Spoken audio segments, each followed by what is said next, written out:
David Pollack from the Mothership, former NFL player joining. What did you think? What do you think of that, David? About the TO stuff? Yes. Different.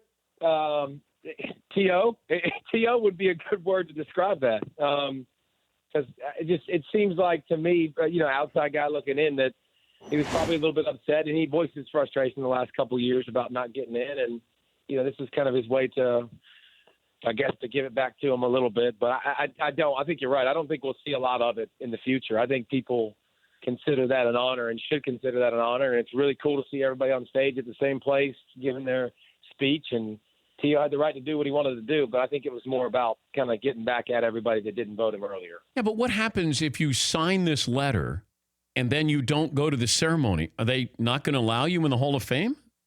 Like, I don't know. Right? That's the thing. There's no consequence, though. I mean, there isn't. I think he knew he was going to get in, but I think you could very easily say, fine, if you want to do that, then don't. You're not allowed at the ceremony, so you're not getting in this year. Next year, hey, Dan, next year, if you want to try again and you want to accept this awesome honor and come to our place, then we'll have you in next year. We'll have you voted in, and you can come and you can give your speech. I'd be shocked if any other athlete took this approach to the Hall of Fame in the near future. This was just Terrell Owens doing something that we're not surprised that Terrell Owens did. All right, let me get back to what I wanted to talk to you about, and that's Urban Meyer with what happened on Friday. Where we are right now, and we got 14 days for this committee to decide his future. You were strong with your opinion out of the gate with Urban Meyer. How do you feel about his future there?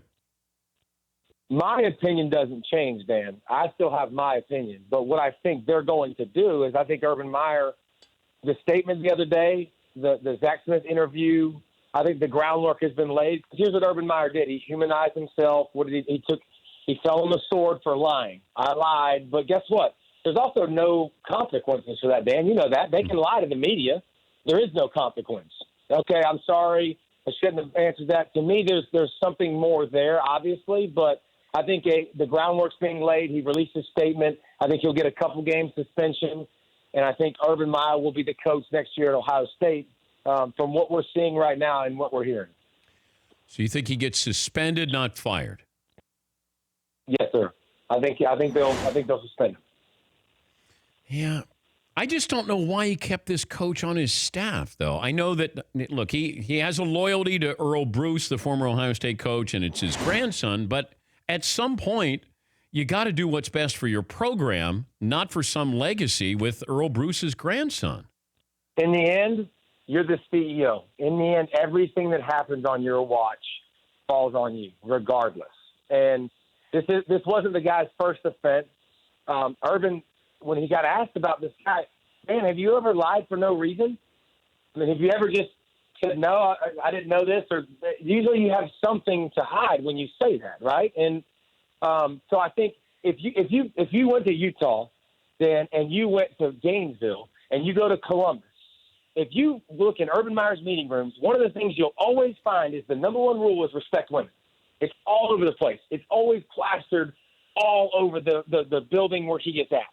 And I think there is an aspect of that now that you can say, did he follow through with that?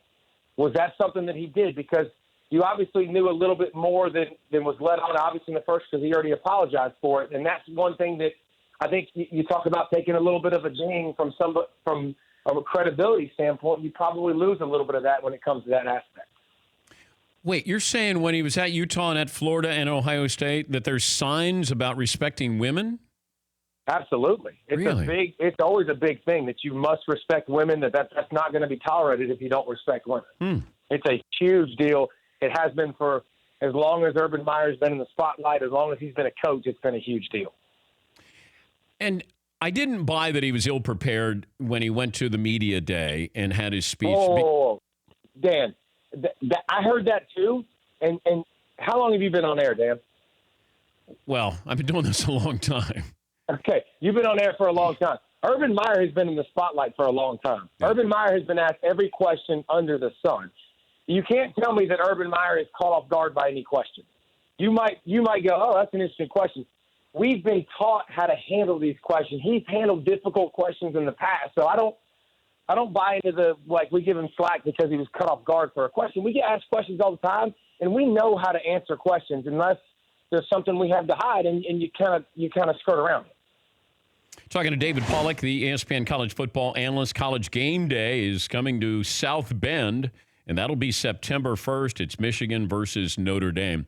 I think lost in all of this with Urban Meyer is the top 25 rankings came out, and normally we chop these things up. Is there anything that you saw that surprised you?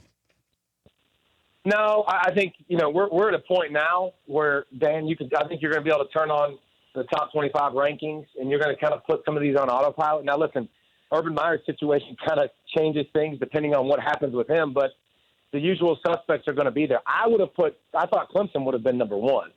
I thought that would have been that's a mild surprise for me. It doesn't matter in the end. It's something to talk about. But if you're looking at the top 5, top 6, I think for the foreseeable future, top 7, you can go ahead and pencil in Alabama, Clemson, Ohio State, Georgia, and Washington. I think those are teams that every year we're going to be talking about. 3 of those teams are going to make it to the college football playoff. 2 at the very minimum. I think 3, most seasons because of the futures of their programs and how they're recruiting and the success that they've had.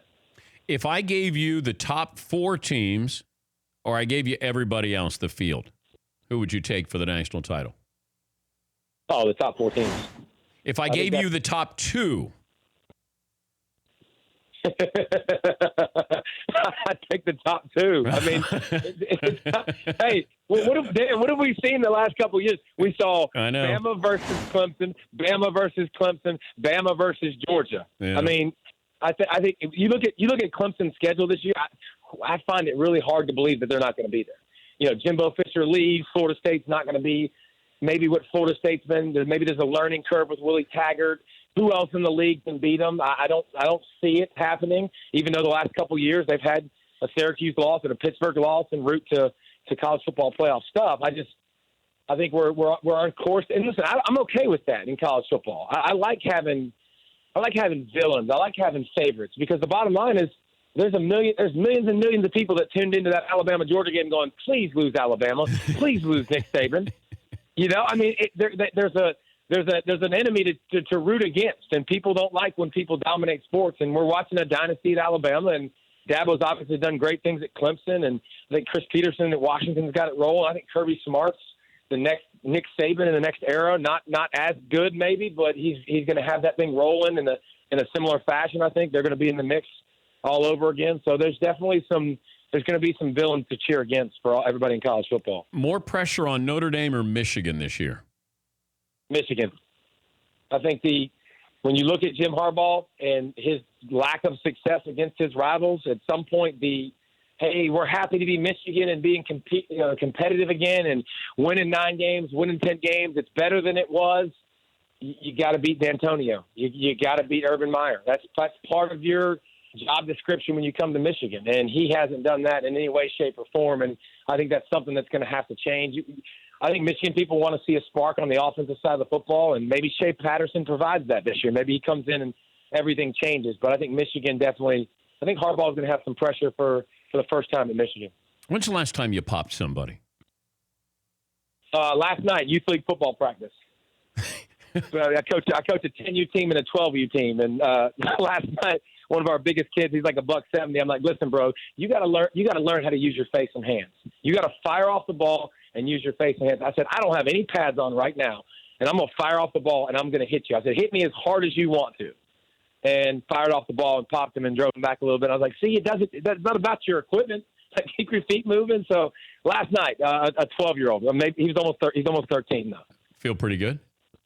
Yeah, I felt great, man. It just feels great to get in a stance and fire off, and I mean, it feels great that football's around the corner. I know you're excited too because your show you get to talk about it, man. It's good to smell that smell in the air. It's good to be down here. It's hot as molasses in Georgia, but it's good to have football back. Good to visit with you, David. We appreciate your time and have fun. That season opener in South Bend should be a lot of fun. Appreciate it. Thanks for having me, dog. That's David Pollack. Called me dog. Big dog. He went to Georgia, so there are the dogs. For more Dan Patrick Show, tune to Audience Channel 239 on DirecTV or download the Dan Patrick Show app.